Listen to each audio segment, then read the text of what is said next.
Good morning. How is everyone? Great. That's what we need to hear. And that's come with a feeling from the heart. I thought we would begin this morning just with a practice of Mansa Seva, because that had been shared with us yesterday and a method shared as well. But of course you will have your own ways of doing this. But I just thought it would be nice for us to begin with some moments of silence.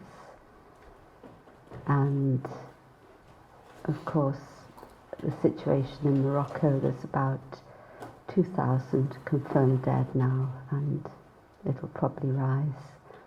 But there are many situations in your life, in the world, or you may just want to say, I want to serve this world that is in turmoil. So I thought we'd have a few minutes of Mansa Seva, becoming soul conscious,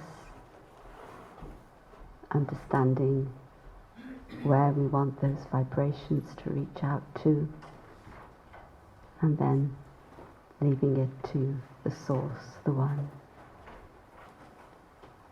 So let us do that for a few minutes, just in silence.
Om Shanti.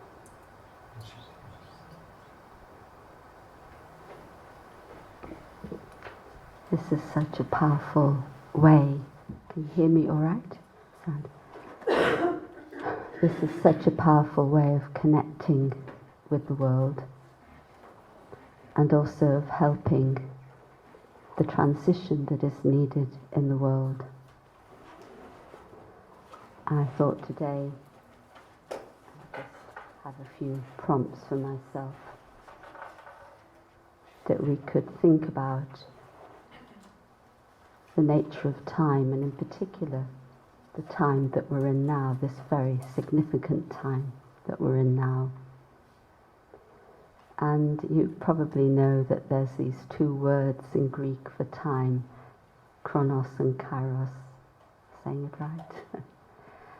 And of course, chronos we know, chronologically, we use that term. Time is in pieces, this, in units. And then kairos is about the quality of time. And here together, in these few days, it's not been chronos, it's been kairos, right? Definitely. Because what we've experienced together in these few days may take weeks or months at another time. So the quality of time. And when we learn about spirituality, we're really coming into that kind of way in which we use time in the best possible way. And I remember a story that I heard some time ago from a former Jain monk.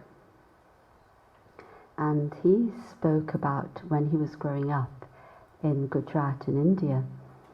And his mother used to sew, the beautiful colourful skirts. She'd sew them, embroider them, and so on. And the two boys were growing up and they were getting educated, and they said to their mother, we're getting educated, we'll get a job, we'll earn, we'll buy you a sewing machine. It will save you time. And their mother said to them, what do you mean, save me time? Time is in front of me to do whatever I want to with it. That really touched me. How do we view time? And when we view time as a commodity, it begins to stress us, and we can't use time in the best possible way. And when I would be with Daddy Janki, I would wonder how, in one day, she would do so many things. She seemed to fit in everything, whether it was visiting someone in hospital 2 hours away, reading her email, whatever it was. And I understood that how she did that was because she didn't waste her thoughts at all. And there's such a deep connection between thoughts and time. And when I thought about it, I thought practically the same thing. That when you have many thoughts, worries, etc., it's impossible to use time well. It slips away from you. But when your thoughts are focused and it's only those useful, elevated thoughts in mind, then somehow time expands. And so this is also something to keep in mind. And we are definitely now in a very special time. It really is a time of transition. I think we can all see that. And yesterday, Sister Genti mentioned the ascending energies and the descending energies, and you see it in the world. And of course, the ascending energies are connected with soul consciousness, our connection with the source, however you perceive that to be, and the qualities that we are emerging within, those qualities of the soul that we know, of peace, of love, of joy, of truth, of purity. When these qualities are emerging, then there is an ascending energy. There's an energy of goodness that's very transformative. And the descending energies are what we see too often, of anger, of hatred, of violence, of harm. And so there is this conflict. Actually, the conflict first goes on in us, right? And this is the thing that when I started studying these things to realize that whatever's happening inside of me is also indicative of what's happening in the world. And collectively, what are we creating? At one point last year, I was asked about the war in Ukraine, and the interviewer said to me, "Where is God in all this? How can this happen?" And I said, yeah, it's a good question, but where is humanity in this? How have we created the situation where this happens? And where is our responsibility? You can't just say, well, God has to put it right if we're in that descending energy. And so it's so important how we contribute to what's happening in the world, how we contribute first to our lives, our families, etc., but the world totally. And yesterday, Sister Genti told us of the spiritual laws. So one is, what is my vision of others? Please. And you can see when my vision of someone is of seeing their goodness, there's a particular kind of energy. When my vision of someone is critical, it's a very different energy. And another of the spiritual laws that she mentioned was that about using everything in a worthwhile way. And that doesn't just mean our wealth or possessions, etc., but our inner wealth of our thoughts and our feelings and all the things that we do with our consciousness. And this, of course, brings in karma philosophy, which we won't go into in depth today, but that's a big subject in itself. But what I always understand is that it's all about energy, and whatever you give out comes back to you like an echo. You actually can't avoid it, whether it's instant or whether it's after some time or even a long time. But whatever we do has an impact that comes back to us. So again, a choice to follow those spiritual laws and to elevate my vision towards others, and also to make sure that I am using everything in a worthwhile way. Somebody asked yesterday, whether it was in the group or small group or somewhere, about, maybe it was here, about choosing to do something. And, sometimes, I think it was yesterday morning, you keep wanting to do something. It's okay to do whatever you need to do, but do it consciously. Then you will be making the best of it. And also, if you do it consciously, you won't want to do anything that's of harm. You won't want to do anything that will bring your energy down, or the energy of others, or ultimately the energy of the world.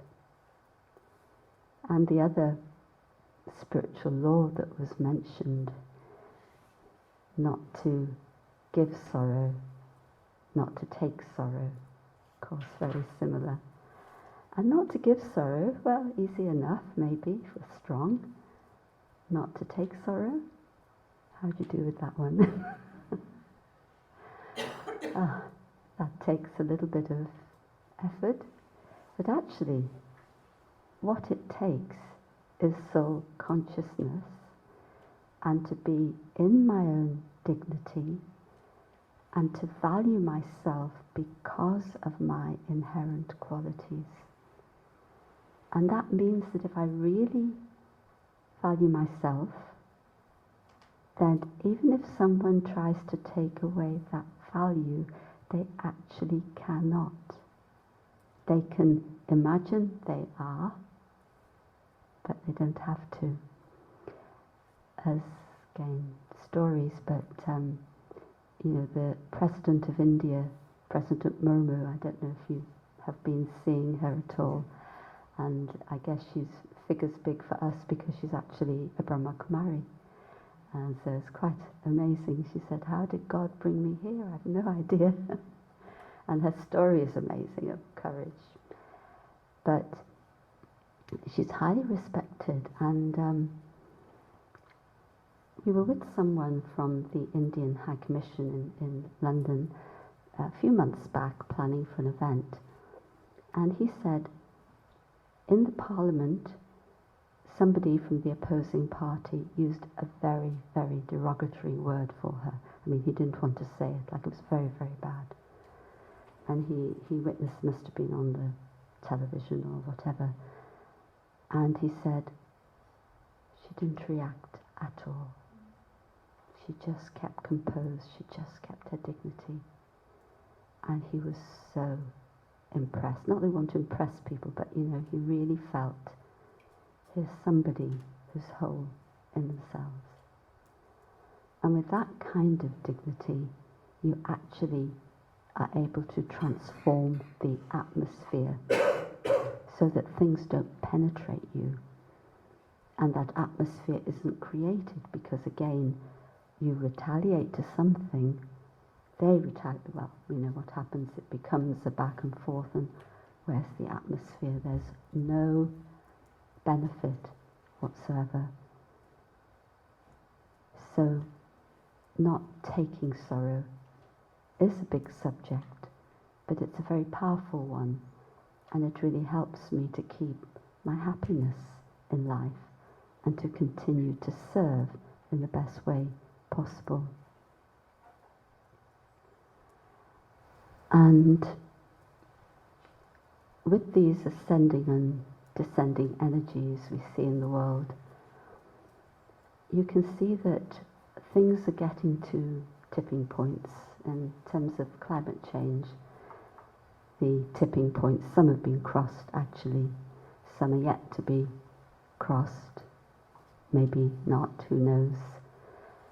And then I was saying to myself, just as there's a tipping point in terms of the external where you feel there's no going back from that, there must be a tipping point in terms of consciousness. And so when the ascending energies are strong enough, there has to be, and I do believe this, and you will think over it and work with it, play with it, but there has to be a tipping point where consciousness, the collective consciousness of those who wish to do good and transform the world, actually overtakes the negativity that we have today. Because you see, as we saw yesterday, no, night before last actually, nature now just reacting all over the calamities, whether it's floods or earthquakes or drought. It's just horrendous actually. But what vibrations have we put into the earth? When we go to the climate change conferences, we talk about the connection of consciousness and climate change, and the confluence of two living systems, the living system of the earth and the living system of thought, or you can say of the soul, and how one impacts the other. So what have our vibrations of anger or violence in different ways been doing to Mother Earth, that she is now responding in this way? And so I don't want to make us all heavy that, oh, look what we've done. No. This is actually to give us hope that transformation is possible. It's very possible. And you can see how souls have become spiritually weak, because in the atmosphere today I mean, I'm generalizing, of course, but in the atmosphere today of, you know, materialism, basically, whether it's fashion, whether it's, you know, whatever position, etc. I remember one businessman who became a yogi, and he said, I spent my whole life climbing up the ladder only to realize I've climbed up the wrong ladder. And that can apply to many, I know. But, you know, we have this possibility. And so the weakening of souls is that the influence becomes too strong, and that's where the conscience goes to sleep. And we see that the decisions that are being made, and I don't want to go into politics or anything else, but the conscience sleeping. And then, when the soul becomes strong, as we've been saying so much over this weekend, different thoughts, awareness, actions, different vibrations going into our world through that. And this is where we have the hope, and this is where we need to focus. I think again it was Sonal talking about following the spiritual laws step by step. And that is what we can do, is every step I'm taking following the spiritual laws in a positive, elevated way. Actually, positive is okay. We can all do positive things. But am I doing something that is elevated? So yes, I can be kind to somebody, but maybe internally I'm fed up with them. That's not elevated. That's positive, but it's ordinary. But if I do something with that elevated consciousness of soul consciousness, with my original qualities driving that, the impact of that is much, much greater, many times multiplied. And often people ask about activism, and there's this concept of sacred activism, which means this: do what you have to do, but do it with love. Do it with those inner qualities emerged. And the impact is far-reaching. And so it really is time where we see the old breaking down. I mean, you can see it. It's at its tipping point, its breaking point, whether it's climate change, the economic system. Again, need to go into it all.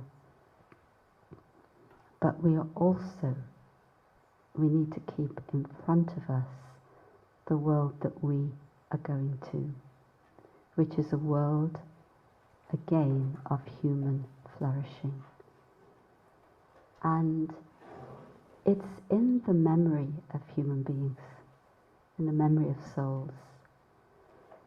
If you think about all the traditions, the indigenous traditions, the religious traditions, the spiritual traditions, in every tradition there's a memory of a time when there was flourishing on the earth, and there was no suffering and there was no sorrow.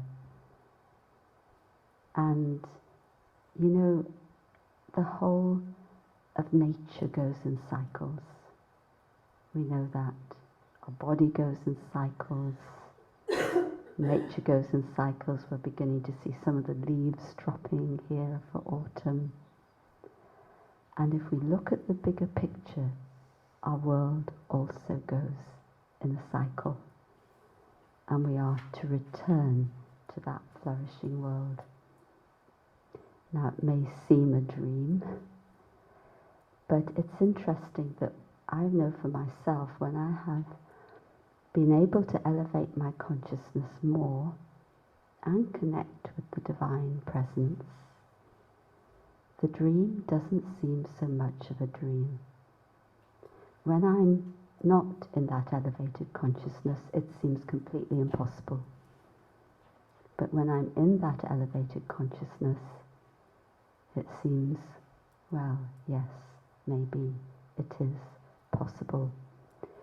And I do feel that collectively we have to hold that vision very strongly. And when I think of a world like that, sometimes I amuse myself and say, so many people will be out of a job. No doctors, no lawyers, no nurses. Really? Can we even imagine it? Hard to imagine, where thoughts are pure and powerful and meaningful, and there's only a relationship of virtue. Sounds attractive, doesn't it? Why is it attractive? Because the memory is within us of what's possible. And so, this is a point where we have an opportunity, and I believe for all of us this is the call of the time. And when I first thought, it was shared with me, well, you have a possibility of transforming the world, or let's say, well, not on my own, let's say of contributing to the transformation of the world, of being an instrument for the divine to help transform the world. I thought, what? Then I thought, why don't I rise to that? It's possible. So this very special time that we're in, let us really contribute the best that we can. And so let us have meditation to really see how we can elevate our consciousness and be those instruments for world transformation.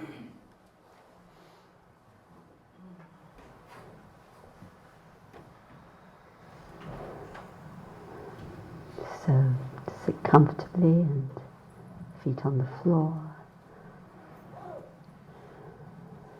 and let me go into that beautiful, powerful state of the awareness of I, the soul.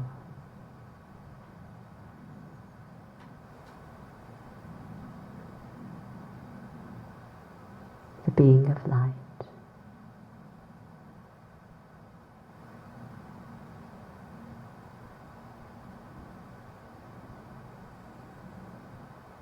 I am light.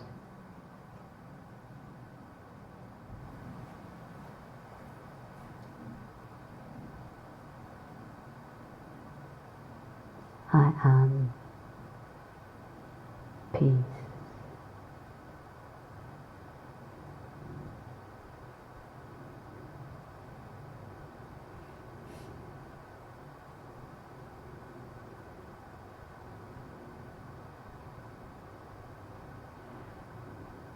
I am love.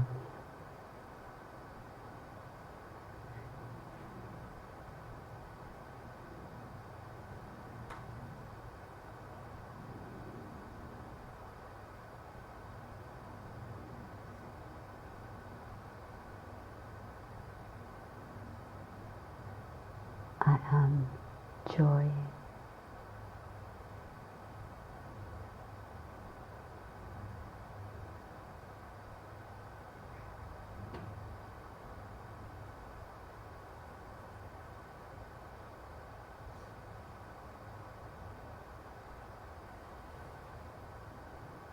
I am truth.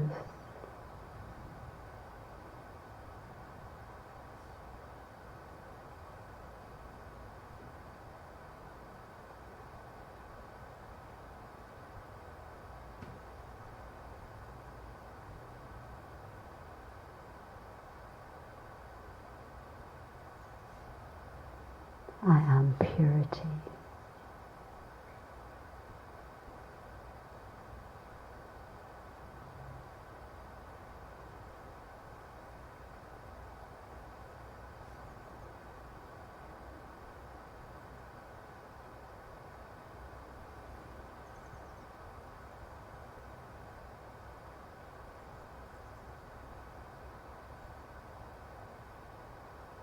I am in my original, eternal state of being.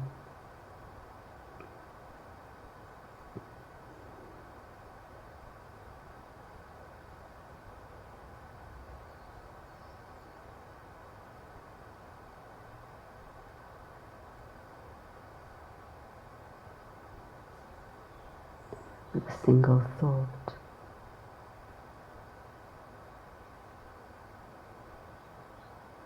with love.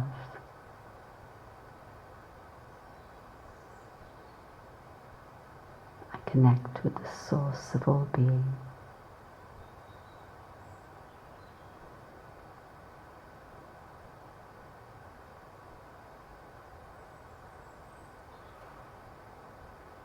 The unlimited source of love.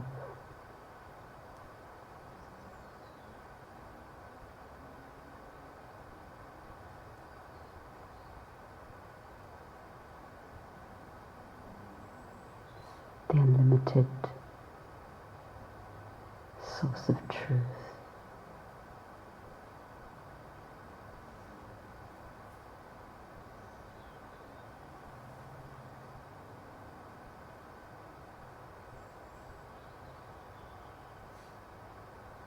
I'm immersed in true,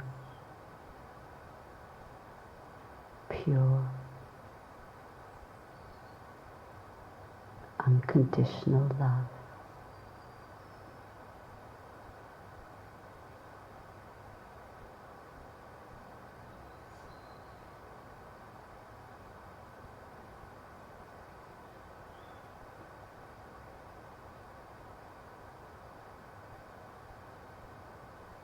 And in this state of being,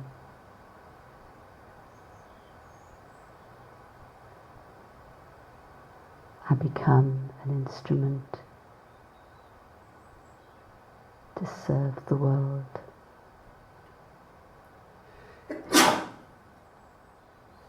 Our precious home.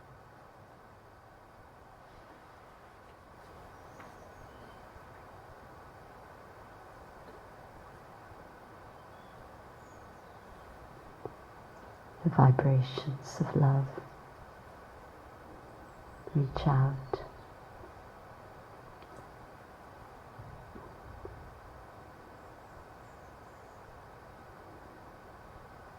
across the planet,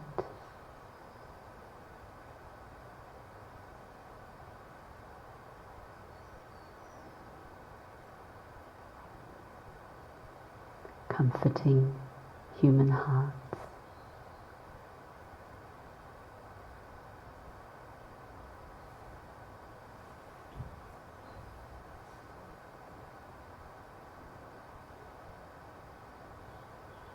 Sustaining nature and all of creation.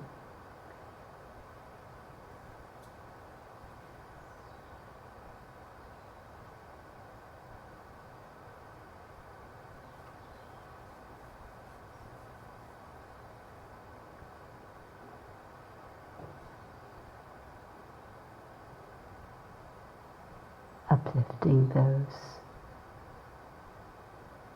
who are suffering.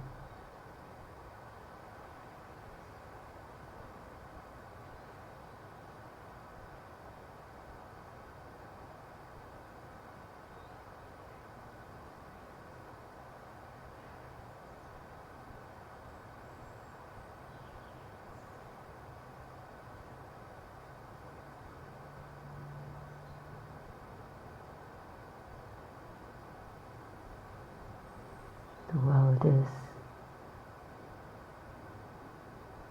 caressed by divine love.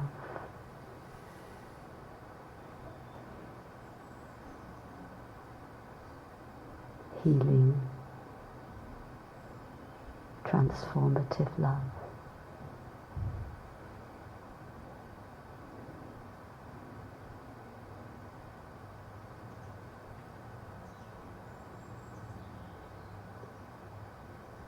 And together we create a world of love.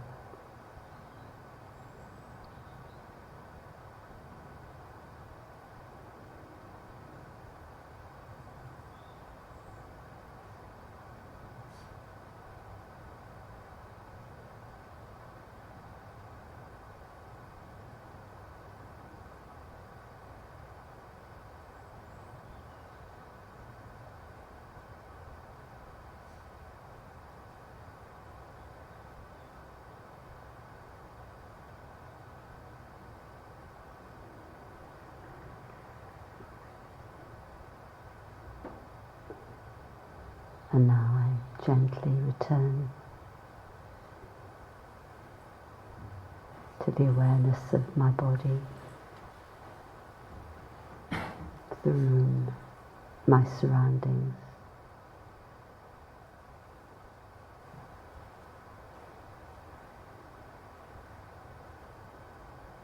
Knowing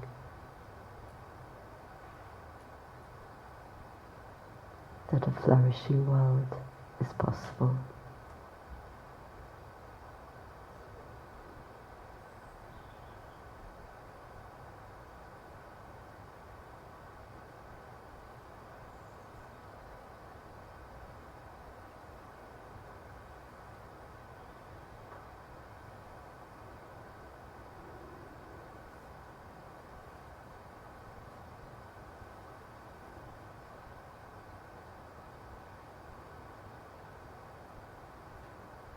Om Shanti.